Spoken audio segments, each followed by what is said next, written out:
Hello everyone, today I am going to start chapter number 4, that is metal and non-metal. The first characteristic of metal is metals are solid. Generally all metals are solid, only mercury is the metal which is liquid at room temperature.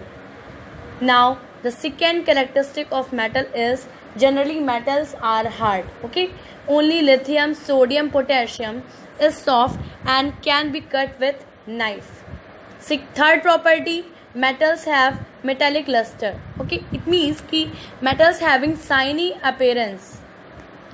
Fourth property, metals are malleable. It means कि the property of metal by which they can be beaten into thin sheets, that property is known as malleable. Fifth property, metals are ductile. The property of metal by which it can be drawn into wires, that property is known as ductile. It means metal can be drawn into the form of wire. Metals have high melting point, but some metals are there which having low melting point. For example, gallium and cesium have low melting point, so this is the exception. Metals have generally high melting point and boiling point, but gallium and cesium are the exception. Metals are good conductor of heat. If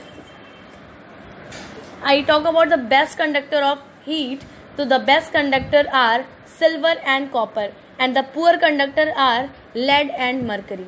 Metals are good conductor of electricity. It means they can pass the electricity. So best conductor are silver and copper. Metals are sonorous. It means कि when we beat on the metal, it produces ringing sound. So we can say metals are sonorous.